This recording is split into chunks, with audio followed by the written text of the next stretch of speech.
మేము చెప్పటంలా మీ కడపలో మీ పరిస్థితి ఏంటి? కడపలో కనుమరుగయ్యే పరిస్థితి వచ్చింది.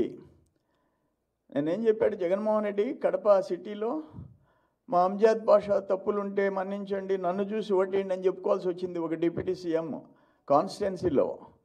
మీ చెల్లెళ్ళు ఇద్దరు చెల్లెళ్ళు, మీ తల్లి నీకు వ్యతిరేకంగా మీ తల్లి ఆశీర్వదించింది, నీకు వ్యతిరేకంగా, నీ పార్టీకి వ్యతిరేకంగా. ఇంకా అంతకంటే ఇంకేం కావాలా? కానీ కడపలో నీ సంగతి చూసుకో, మిగతా పడలే. కడప పార్లమెంట్లో మాకు మెజారిటీ సీట్లు వస్తున్నాయి. కడప పార్లమెంట్లో నెల్లూరు జిల్లాలో చెప్తుండా, ఉమ్మడి నెల్లూరు జిల్లాలో 10కి 10 వస్తున్నాయి. 10కి 10.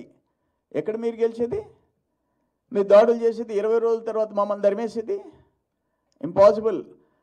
మేము అధికారంకి వస్తున్నాం, మేము వచ్చి మీ మీద దాడులు చేసేదానికి కాదు, రాష్ట్రాన్ని బతికించేదానికి, రాష్ట్రాన్ని గాడిలో పెట్టేదానికి, ఈ దుర్మార్గాల నుంచి కాపాడేదానికి. మేము కూడా 40 years నుంచి రాజకీయాలు చూస్తున్నాం. కాంగ్రెస్లో చూసాము, తెలుగుదేశం చూసాము. ఏంటి ఇది దుర్మార్గం? ఏంది మీకు? అసలు ఆ మనిషికి ఉండాల్సిన గుణాలు లేవా? నీకు ఇక్కడ హృదయం లేదా? మనుషుల్ని సస్తా ఉంటే నువ్వు హ్యాపీగా ప్యాలెస్లో కూర్చొని ఎంజాయ్ చేస్తున్నావా? మీరు చీఫ్ మినిస్టర్కి ఉండాల్సిన గుణాలు నీకున్నాయా? కానీ మాకు కడుపు మండిపోతుంది. ఇప్పుడు సర్వేపల్లిలో ఎంతమందిని బయట నుంచి గూండాలను తీసుకొచ్చి తరిమి కొడతా ఉంటే పోలీసులు వచ్చేసి మేనమేషాలు లెక్క పెట్టుకుంటున్నారు. ప్రతి కాన్స్టిట్యున్సీలో ఎక్కడ ప్రశాంతంగా ఉంది వాతావరణం? కానీ ఫైనల్గా నేను చెప్పేది ఏంటంటే, కంట్రోల్లో ఉండండి. ఇంకో 17 రోజులు ఉంది కౌంటింగ్.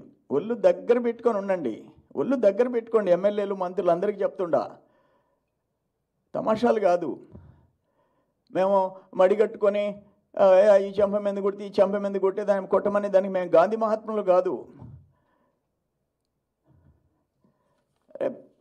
డెమోక్రటిక్ సిస్టంలో ఎలక్షన్స్ జరుగుతాయి, గెలుస్తాం, ఓడతాం, ప్రతిపక్షం, అధికార పక్షం